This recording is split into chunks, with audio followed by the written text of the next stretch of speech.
చూస్తున్నాం తెలంగాణలో 3 రోజులుగా భారీ వర్షాలు కురుస్తున్నాయి. కుండపోతగా పడుతున్న వానలతో రాష్ట్ర ప్రభుత్వం అప్రమత్తమైంది. సహాయక చర్యలను ముమ్మరం చేసింది. సహాయక చర్యల్లో భాగంగా ముఖ్యమంత్రి రేవంత్ రెడ్డి సూర్యాపేట జిల్లాలో పర్యటిస్తున్నారు. ఈ సందర్భంగా సీఎం రేవంత్ మాట్లాడారు. సూర్యాపేట జిల్లాలో అత్యధికంగా 30 సెంటీమీటర్ల వర్షం కురిసిందని అన్నారు. జిల్లాలో 2 దుర్మరణం చెందగా 21 చెరువులు కట్టలు తెగాయని తెలిపారు. సాగర్ ఎడమ కాలువకు గండి పడడంతో 15 గ్రామాలకు వరద పోటెత్తిందని అన్నారు. 450 మంది నిరాశ్రయులను పునరావాస కేంద్రాలకు తరలించామని చెప్పారు.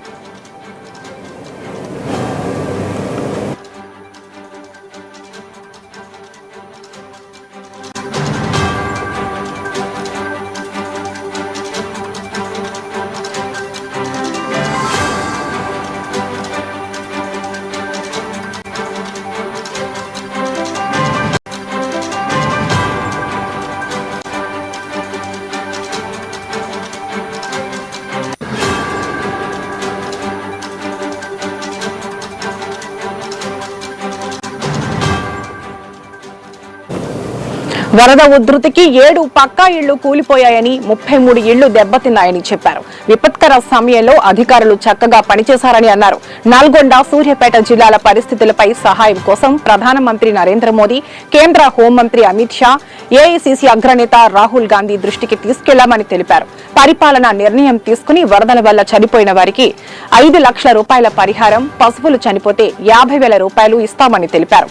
జిల్లాలో 20,000 ఎకరాల్లో వరి, పత్తి పంటలకు నష్టం వాటిల్లిందని చెప్పారు. ప్రతి రైతుకు ఎకరాకు 10,000 రూపాయల చొప్పున పంట నష్టపరిహారం అందజేస్తామని ముఖ్యమంత్రి రేవంత్ రెడ్డి ప్రకటించారు.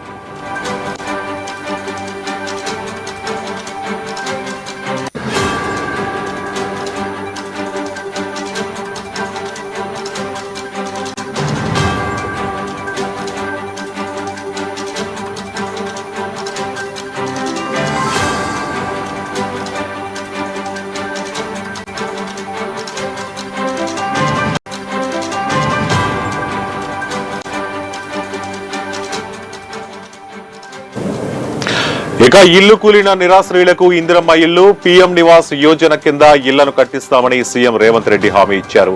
విపత్కర పరిస్థితుల్లో అక్కడికక్కడే సమస్యలు పరిష్కరించడానికి సూర్యాపేట కలెక్టర్ కు 5 కోట్ల నిధులు మంజూరు చేశామని రేవంత్ తెలిపారు. వర్షం ఇబ్బందులపై అమెరికాలో ఒక ఆయన ట్విట్టర్ లో, ఇంకొకరు ఫామ్ హౌస్ లో ఉండి మరొకరు బురద రాజకీయాలు చేయొద్దని హితవు పలికారు. విపత్కర సమయంలో ప్రతి ఒక్కరూ సాయం చేయడానికి ముందుకు రావాలని పిలుపునిచ్చారు. బీఆర్ఎస్ ఎమ్మెల్సీ కవిత బెయిల్ కోసం 20 మంది ఎమ్మెల్యేలను మాజీ మంత్రి కేటీఆర్ తీసుకుని పోయారని, ప్రస్తుత పరిస్థితిలో వారిని ప్రజలు గమనిస్తున్నారని చెప్పారు. ఎన్డీఆర్ఎఫ్ మాదిరిగా రాష్ట్రంలో ఎస్డీఆర్ఎఫ్ ఏర్పాటు చేసినట్లు తెలిపారు. ఒక్కో బృందంలో 100 మంది ఉండేలా 8 బృందాలకు శిక్షణ ఇచ్చామని ముఖ్యమంత్రి రేవంత్ రెడ్డి వెల్లడించారు.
ఇక భారీ వర్షాలు వరదల కారణంగా గరికపాడు వద్ద రోడ్డు కొట్టుకుపోవడంతో హైదరాబాద్ విజయవాడ జాతీయ రహదారిపై 3 కిలోమీటర్ల మేర వాహనాలు నిలిచిపోయాయి.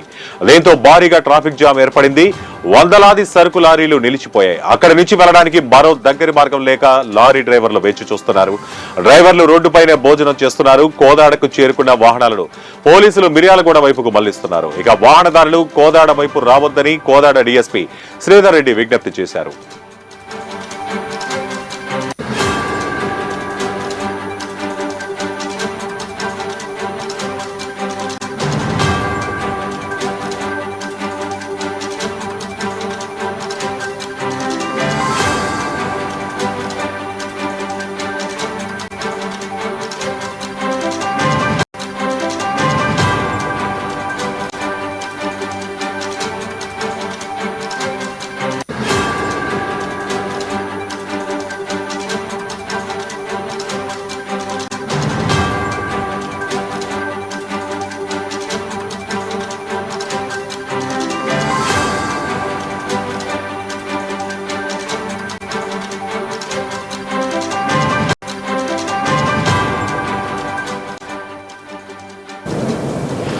ఇక భారీ వర్షాల కారణంగా టీజీఎస్ ఆర్టీసీ తెలుగు రాష్ట్రాల్లో పలు ప్రాంతాలకు బస్సులను రద్దు చేసింది. ఆదివారం రాత్రి వరకు 877 బస్సులను రద్దు చేసింది. సోమవారం ఉదయం నుంచి మరో 570 బస్సులు రద్దయ్యాయి. దీంతో మొత్తం 1400కు పైగా బస్సులు రద్దయినట్లు ఆర్టీసీ అధికారులు వెల్లడించారు. ఖమ్మం, విజయవాడ, మహబూబాబాద్ మార్గాల్లో వెళ్లే బస్సులు పూర్తిగా రద్దయినట్లు తెలిపారు. హైదరాబాద్ నుంచి విజయవాడకు వెళ్లే బస్సులను గుంటూరు మీదుగా మళ్లించినట్లు తెలిపారు. వరదల కారణంగా పలు జిల్లాల్లో నడపాల్సిన వాటిలో సగం బస్సులు కూడా నడవడం లేదు. ఇక ఇదే అంశంపై మరింత సమాచారం మా ప్రతినిధి దేవా అందిస్తారు. దేవా, చెప్పండి. 3 రోజుల నుంచి తెలంగాణలో అయితే భారీ వర్షాలు కురుస్తున్నాయి. ఈ నేపథ్యంలో తెలంగాణలోని పలు జిల్లాల్లో అయితే అత్యధిక వర్షపాతం అయితే నమోదైంది. అదే విధంగా తెలంగాణలో లోతట్టు ప్రాంతాలు కూడా జలమయమయ్యాయి. ఈ నేపథ్యంలో నేడు ఖమ్మంలో తెలంగాణ సీఎం రేవంత్ రెడ్డి అయితే పర్యటిస్తున్నారు. అలాగే తెలంగాణలో కాంగ్రెస్ ప్రభుత్వంతో సంబంధించి పలు మంత్రులు అయితే జిల్లాల్లో పర్యటిస్తున్నారు. ములుగు జిల్లాలో మంత్రి సీతక్క పర్యటించారు. లోతట్టు ప్రాంతాలన్నీ సందర్శించి వారికి సహాయ చర్యలు అందేలా చేస్తున్నారు. అలాగే మదిరలో ఉప ముఖ్యమంత్రి బట్టి విక్రమార్క పర్యటించారు.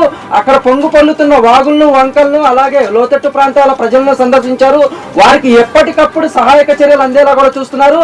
మరోవైపు మంత్రి శ్రీధర్ బాబు అయితే సమావేశం నిర్వహించి మరి పలు జిల్లాల కలెక్టర్లతో వీడియో కాన్ఫరెన్స్ నిర్వహించి వారికి అందుతున్న సహాయక చర్యలపై ఎప్పటికప్పుడు సమీక్ష సమావేశం నిర్వహించి వివరాలను అయితే అడిగి తెలుసుకుంటున్నారు.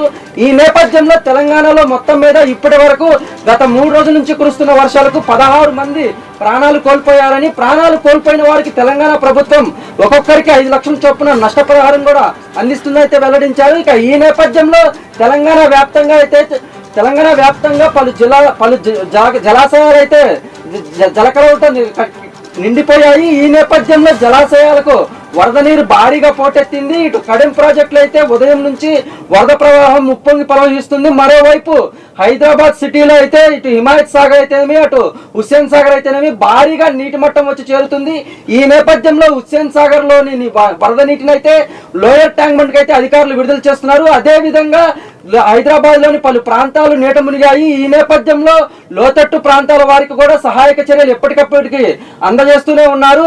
అదే విధంగా జలాశయాల దగ్గర, అలాగే వాగులు, వంకల దగ్గర అయితే ప్రత్యేక అధికారులు నియమించినట్లు కూడా ఇప్పటికే సీఎం రేవంత్ రెడ్డి అయితే వెల్లడించారు. మరోవైపు చూసినట్లయితే తెలంగాణ వ్యాప్తంగా మంత్రులు, అధికారులు, ప్రజాప్రతినిధులు, ఎమ్మెల్యేలు, ఎంపీలు అయితే వరద సహాయక చర్యల్లో ఎప్పటికప్పుడు పాల్గొంటూనే ఉన్నారు. ఈ విధంగా వచ్చే వరద ఉత్పత్తిని అయితే వాళ్ళు ఎప్పటికప్పుడు కట్టడి చేస్తూనే ఉన్నారు. మరోవైపు చూసుకున్నట్లయితే గడిచిన 3 రోజుల నుంచి కూడా అతి భారీగా నష్టమైతే చేకూరింది. ఈ నేపథ్యంలో ప్రజలెవరూ ఆందోళన చెందవద్దని, కాంగ్రెస్ ప్రభుత్వం నిరాశ్రయులకు అండగా ఉంటుందని కూడా హామీ ఇచ్చారు.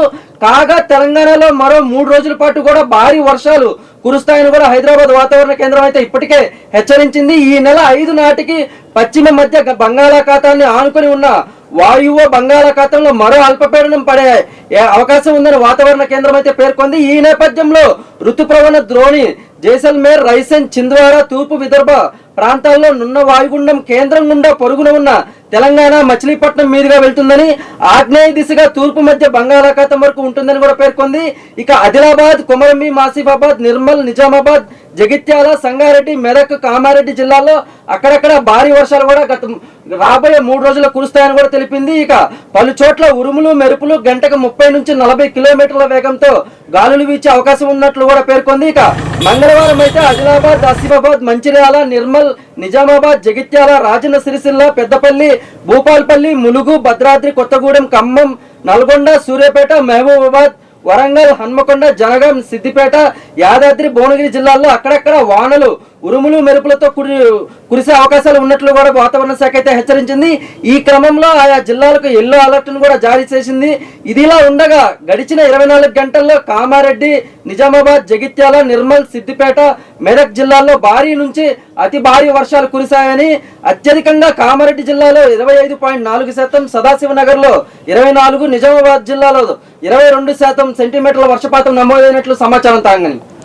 దేవా, ఈ భారీ వర్షాల కారణంగా ఈ రోజు స్కూళ్లకు సెలవులు ఇచ్చిన విషయం తెలిసిందే. మరి రేపు కూడా స్కూళ్లకు సెలవులు ఇచ్చే అవకాశం ఉందా? తరంగని గత 3 రోజుల నుంచి కురుస్తున్న భారీ వర్షాలకైతే తెలంగాణ ప్రభుత్వ ప్రైవేట్ విద్యా సంస్థలకైతే సెలవు ప్రకటించింది నేడు. కాగా నేటి రాత్రి ఏ విధంగా ఉండబోతుంది అనే దాని మీద సమీక్షించి రేపటి నిర్ణయం తీసుకోనున్నట్లు కూడా తెలంగాణ ప్రభుత్వం ప్రకటించింది. మొత్తం మీద ఈ రోజు మాత్రం ఉదయంకి ఎటువంటి అక్కడక్కడ పలు మోస్తారు వర్షాలు అయితే కురిశాయి, కానీ భారీ నుంచి అతి భారీ అయితే వర్షాలు పడలేదని, దీంతో రేపటి విద్యా సంస్థలు అయితే తెరుచుకోనున్నట్లు కూడా సమాచారం. తరంగని దేవా, ఇక మీదట ప్రభుత్వం ఎలాంటి చర్యలు తీసుకోబోతుంది? తరంగని తెలంగాణలో గత 3 రోజుల నుంచి కురుస్తున్న భారీ వర్షాలకైతే తెలంగాణ ప్రభుత్వం సహాయక చర్యల్లో పాల్గొంటూనే ఉంది. ఎక్కడికక్కడ వరదని తగ్గించడానికి, అలాగే వరద నీటిలో ఎవరు చిక్కుకోకుండా సహాయక చర్యల్లో పాల్గొంటూనే ఉన్నారు. అలాగే ఎన్డీఆర్ఎఫ్ సిబ్బంది, అలాగే పోలీస్ సిబ్బంది, భద్రతా సిబ్బంది ఎప్పటికప్పుడు వరద సహాయక చర్యల్లో పాల్గొంటూ వరదని కట్టడి చేస్తూనే ఉన్నారు. తెలంగాణలో భారీ నుంచి అతి భారీ వర్షాలు అయితే కొన్ని జిల్లాల్లో కురిశాయి. అలాగే ఎప్పటికప్పుడు జలాశయాలు నిండుతూనే ఉన్నాయి. వరద నీటిని ఇన్ఫ్లో ద్వారా విడుదల చేస్తూనే ఉన్నారు. కడెం ప్రాజెక్టు కనుక చూసినట్లయితే భారీ వర్షపాతం నమోదైంది. అలాగే ఈ గత 3 రోజుల నుంచి కురుస్తున్న వర్షానికైతే ఖమ్మం జిల్లా మొత్తం కూడా వరద ప్రవాహంతో నిండిపోయింది. ఎక్కడికక్కడ రాకపోకలు నిలిచిపోయాయి. గ్రామాలకైతే తీవ్ర ఇబ్బందులు ఎదుర్కొన్నారు. పలు చోట్ల రోడ్లు కూడా కొట్టుకుపోయాయి. ఈ నేపథ్యంలో తెలంగాణలో ఆర్టీసీ బస్సులు కూడా సుమారు 1400 బస్సులను అయితే నిలిపివేసింది. ఇటు గట్కేసర్ టోల్ ప్లాజా దగ్గర అయితే విజయవాడ నుంచి మహబూబాబాద్, ఖమ్మం మీదుగా హైదరాబాద్ వెళ్ళడానికి రోడ్డు రాకపోకలు అయితే అంతరాయం ఏర్పడింది. టోల్ ప్లాజా దగ్గర మాత్రం తీవ్రంగా వరద ఉధృతి అయితే ప్రవహిస్తుంది. అలాగే గత 3 రోజుల నుంచి కురుస్తున్న భారీ వర్షాలకు మంత్రులు అయితే ఎక్కడికక్కడ పర్యవేక్షణ చర్యలు అయితే చేపట్టారు. పలు జిల్లాల కలెక్టర్లతో కూడా ఎప్పటికప్పుడు వీడియో కాన్ఫరెన్స్ నిర్వహిస్తూనే ఉన్నారు. వరద సహాయక నీటిలో చిక్కుకున్న వారిని కాపాడుతూనే ఉన్నారు.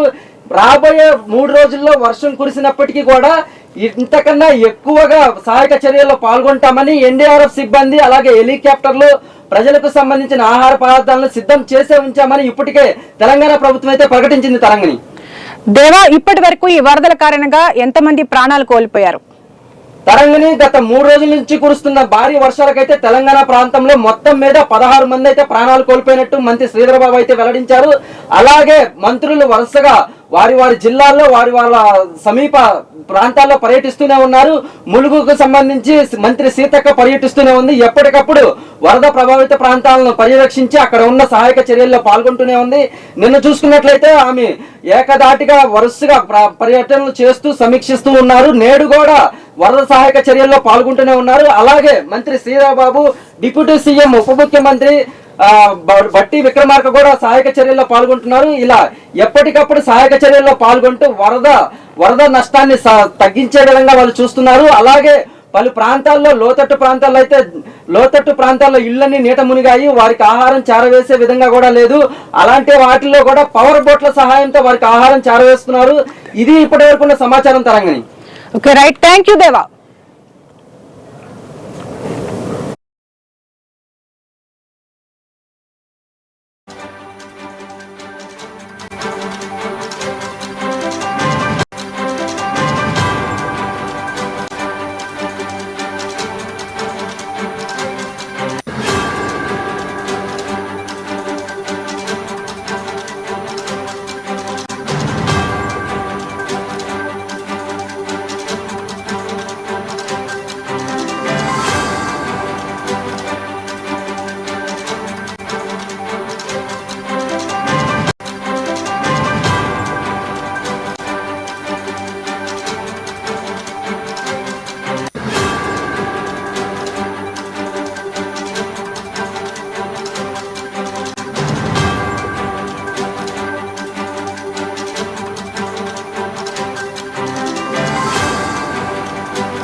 ఇప్పుడు బ్రేకింగ్ న్యూస్ చూస్తున్నాం. ఏపీలో కురుస్తున్నటువంటి భారీ వర్షాలు వరదల నేపథ్యంలో సీఎం చంద్రబాబు నాయుడు ముంపు ప్రాంతాలలో విస్తృతంగా పర్యటిస్తున్నారు. ఇక ఏపీ ముఖ్యమంత్రి చంద్రబాబు నాయుడు విజయవాడలోని వరద ముంపు ప్రాంతాల్లో జేసీబీ ఎక్కి మరీ పర్యటించారు. ఇక కృష్ణలంక, పడమట, యనమల కుదురు, భవానీపురం, రామలింగేశ్వర నగర్, జక్కంపూడి ఇతర వాహనాలు వెళ్లలేని పరిస్థితిలో చంద్రబాబు జేసీబీ సాయంతో పర్యటించి బాధితులను పరామర్శించారు.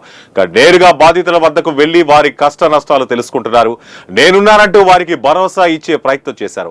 ప్రభుత్వం అన్ని విధాలా ఆదుకుంటుందని, కొన్ని గంటల్లో పరిస్థితిని చక్కదిద్దుతానని హామీ ఇచ్చారు. ఓవైపు పరామర్శలు, మరోవైపు సహాయక చర్యలు చంద్రబాబు సమాంతరంగా పర్యవేక్షిస్తూ ముందుకు సాగారు. అక్కడికక్కడే అధికారులకు, క్షేత్రస్థాయి సిబ్బందికి సూచనలు చేస్తూ దిశానిర్దేశం చేస్తున్నారు.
ఇక చంద్రబాబు విజయవాడలో వరద ముంపు ప్రాంతాల్లో జేసీబీ ఎక్కి పర్యటిస్తున్నారు.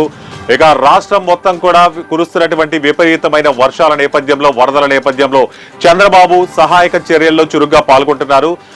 దాంతో పాటు ఇక్కడ అధికారులందరికీ కూడా దిశానిర్దేశం చేస్తూ ముందుకు వెళ్తున్నారు. ఇక ఇదే అంశంపై మా 1TV ప్రతినిధి దేవా మరింత సమాచారం అందిస్తారు. దేవా, చెప్పండి, ఇక్కడ చంద్రబాబు నాయుడు గాని, అధికారులు గాని ఇక్కడ ముంపు ప్రాంత ప్రజలకు, అలాగే వారికి సహాయ చర్యలకు సంబంధించి ఎలాంటి చర్యలు తీసుకుంటున్నారు? రాజ్ కుమార్, గత 3 రోజుల నుంచి ఏపీలో వర్షం అయితే బేభత్సం సృష్టిస్తుంది. ముఖ్యంగా చూసుకున్నట్లయితే విజయవాడలో అతి భారీ వర్షపాతం అయితే నమోదైంది. గత 30 ఏళ్ల తర్వాత ఇంత వర్షం కురిసిందని కూడా అధికారులు అయితే పేర్కొన్నారు. మరీ ముఖ్యంగా విజయవాడలో వరద బాధితులకు ఆపన్న హస్తం అందించేందుకైతే ఏపీ ప్రభుత్వం హెలికాప్టర్లను కూడా రంగంలోకి దింపింది. నగరంలోని పలు ప్రాంతాల్లో వరద బాధితులకు నేడు హెలికాప్టర్ల ద్వారా నేరుగా ఆహారం అందించనున్నారు. బుడమేరు ముంపునకు గురైన ప్రాంతాల్లో 2 హెలికాప్టర్ల సహాయంతో ఆహార ప్యాకెట్లను, మంచినీటి బాటిళ్లను అయితే జారవిడిచారు. ఇప్పటి వరకు 3 టన్నులకు పైగా ఆహారం, నీరు అందజేశారు. అలాగే వరద బాధితులకు బ్రెడ్, బిస్కెట్ ప్యాకెట్లు, వాటర్ బాటిల్ కూడా అందిస్తున్నారు. ఇక వాటితో పాటు ఫ్రూట్ జ్యూస్, ఇతర ఆహార పదార్థాలు కూడా అందజేస్తున్నట్లు తెలిపారు. మరో 3 హెలికాప్టర్లు వరద సహాయక చర్యల్లో పాల్గొంటాయని కూడా మంత్రి లోకేష్ ఇప్పటికే వెల్లడించారు. అలాగే 3 కంట్రోల్ సెంటర్లు కూడా స్వయంగా మానిటరింగ్ చేస్తున్నట్లు కూడా మంత్రి లోకేష్ అయితే వివరించారు. మొత్తం మీద విజయవాడ వరద బాధితులకైతే ఆహారం అందించేందుకు దివీస్ అక్షయ పాత్ర ముందుకొచ్చాయి. దివీస్ సంస్థ రోజుకి 1,70,00,000 మందికి ఆహారం అందిస్తుంది. ఆహారం పంపిణీ కోసం 2,50,00,000 ఖర్చు చేస్తున్నామని కూడా దివీస్ ఎండి మురళీకృష్ణ ఇప్పటికే వెల్లడించారు. మొత్తం మీద చూసుకున్నట్లయితే గత 3 రోజుల నుంచి కురుస్తున్న భారీ వర్షాలకైతే ఏపీలోని పలు జిల్లాల్లో అయితే తీవ్రంగా నష్టం అయితే వాటిల్లింది. లోతట్టు ప్రాంతాలన్నీ జలమయమయ్యాయి. కృష్ణా నదికి భారీగా వరద నీరు అయితే పోటెత్తింది. ఈ నేపథ్యంలో ఆయా మంత్రులైతేనేమి, ముఖ్యమంత్రి చంద్రబాబు నాయుడు అయితే ఉదయం తెల్లవారుజామున 4 గంటల నుంచే వరద ప్రభావిత ప్రాంతాలను అయితే పర్యవేక్షిస్తున్నారు. అలాగే మంత్రి లోకేష్ సహా మంత్రులు కూడా ఎప్పటికప్పుడు వారి సమీప ప్రాంతాల్లోని వరద ప్రభావితాన్ని పర్యవేక్షిస్తూనే ఉన్నారు. ఇక మొత్తం మీద చూసుకున్నట్లయితే రాజ్ కుమార్, ఏపీలో ఎప్పటికప్పుడు ప్రజల మధ్యలోనే ఉంటూ ఏపీ ప్రభుత్వం మాత్రం సహాయక చర్యలు చేపడుతూనే ఉంది. రాజ్ కుమార్, ఓకే దేవా, ఇప్పుడు ప్రకాశం బ్యారేజ్ లో కొన్ని బోట్లు కొట్టుకొచ్చాయి, అలాగే నీటి ప్రవాహానికి అడ్డంగా ఉన్నాయి, అలాగే ఒక పిల్లర్ కూడా దెబ్బతింది అంటున్నారు. దీనికి సంబంధించి అధికారులు ఎటువంటి చర్యలు తీసుకుంటున్నారు? రాజ్ కుమార్, కృష్ణా నదిలోని ప్రకాశం బ్యారేజ్ వద్ద అయితే వరద ఉధృతంగా పోటెత్తింది. కృష్ణా నదికి ఇప్పటికే ప్రకాశం బ్యారేజ్ అన్ని గేట్లు తెరిచి వరద ప్రవాహ నీటిని అయితే విడుదల చేశారు. అలాగే వరద ప్రవాహ నీటిలో కొట్టుకొచ్చిన బోట్ల ద్వారా ప్రకాశం బ్యారేజీ ఉన్న గేటుకి అయితే కొంత డ్యామేజ్ అయితే మనకు విజువల్ లో చూస్తున్నాము. అదే విధంగా పలు శాఖల సమీక్షలు కూడా చేపట్టారు. మొత్తం మీద కృష్ణా నదికి వరద నీరు అయితే పోటెత్తింది. ప్రకాశం బ్యారేజీ పూర్తిగా నీటి మట్టంతో నిండిపోయింది.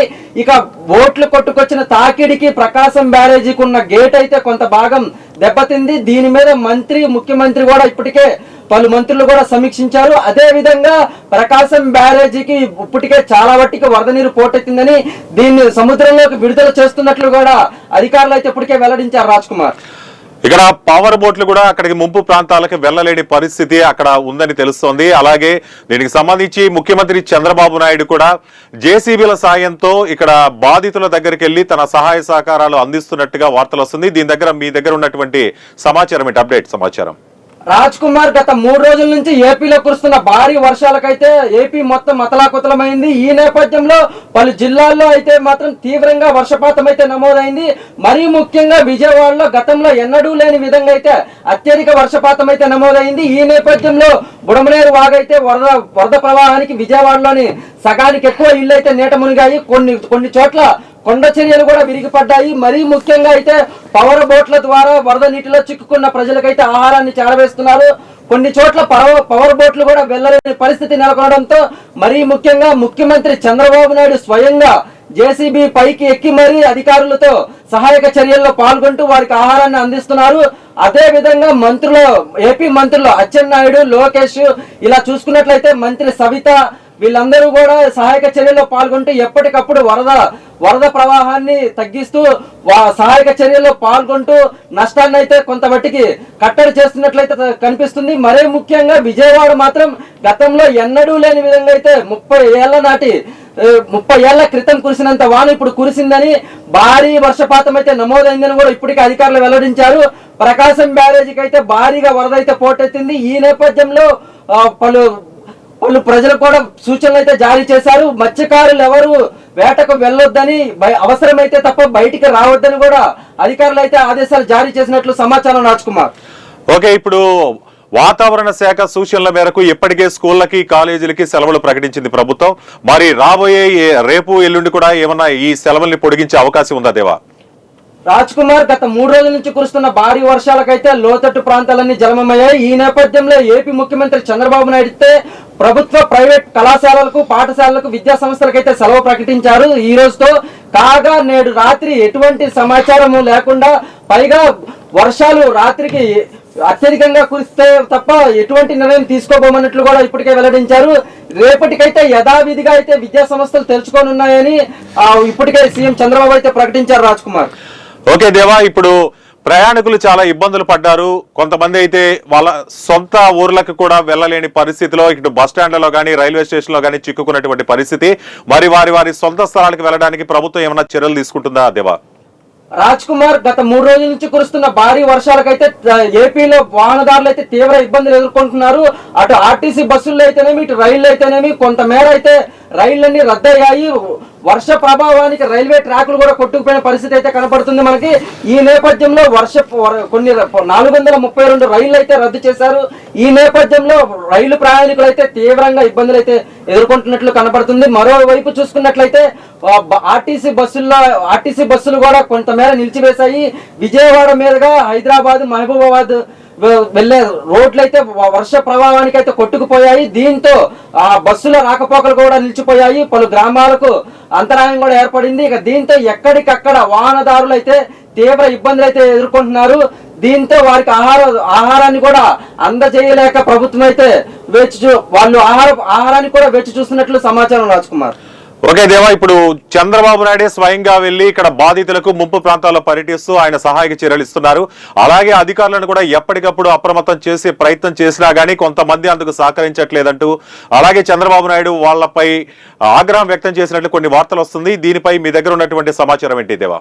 దాదాపు 2 రోజులుగా విజయవాడ వరద బాధితుల కోసం అయితే సీఎం చంద్రబాబు అయితే చాలా విధంగా కష్టపడుతున్నారు. ఈ నేపథ్యంలో వరద బాధితులకు ఆహారం విషయంలో ఎలాంటి ఇబ్బంది కలగకుండా ఆయన ముందస్తు చర్యలు కూడా తీసుకున్నారు. నిద్రా ఆహారాలు మానుకొని వరద బాధితులను పరామర్శించారు. దగ్గరుండి మరి అధికారులు పరుగులు తీయించారు. అయితే అనుకున్న స్థాయిలో ఆహారం తెప్పించగలిగిన పంపిణీ విషయంలో మాత్రం జాప్యం అయితే నెలకొందని పలువురు ఆరోపిస్తున్నారు. దీనికి చంద్రబాబు నాయుడు అయితే సీరియస్ గా అధికారుల మీద అయితే సీరియస్ అయ్యారు. ఈ నేడు నిర్వహించిన సమీక్షా సమావేశంలో కూడా ఆయన అధికారుల మీద అయితే కొంత ఆగ్రహం అయితే వ్యక్తం చేశారు. వరద సహాయక చర్యలపై మంత్రులు, వివిధ శాఖల ఉన్నతాధికారులతో మాత్రం చంద్రబాబు సమీక్ష సమావేశం నిర్వహించారు. అనుకున్న స్థాయిలో ఆహారం తెప్పించగలిగిన పంపిణీ విషయంలో జాప్యంపై మాత్రం ఆయన తీవ్ర ఆగ్రహం వ్యక్తం చేశారు. బుడమేరు ముంపు ప్రాంతంలో డ్యూటీలో ఉన్న కొందరు ఉన్నతాధికారుల కారణంగా పంపిణీలో జాప్యం జరిగిందని ఓ మంత్రి చెప్పినట్లు కూడా సమాచారం. దీంతో ఆహార పంపిణీ సక్రమంగా వేగంగా జరగకుండా ఉద్దేశపూర్వకంగా ఆయా అధికారులు వ్యవహరిస్తున్నారన్న విషయం అయితే చంద్రబాబు నాయుడు గ్రహించి వారి మీద అయితే కొంత ఆగ్రహం వ్యక్తం చేశారు. రాబోయే 3 రోజులు కూడా వర్షాలు ఉంటాయని వాతావరణ శాఖ తెలిపినప్పటికీ చంద్రబాబు అయితే ఇకపై ఇలాంటి జాప్యం జరగకూడదని, ఆహార పదార్థాల విషయంలో మాత్రం ఎటువంటి జాప్యం లేకుండా లోతట్టు ప్రాంతాల్లో చిక్కుకుపోయిన వారికి ఆహారం సక్రమంగా అందజేయాలని కూడా ఆయన ఆదేశాలు జారీ చేసినట్లు సమాచారం. Raj Kumar. Okay, thank you దేవా.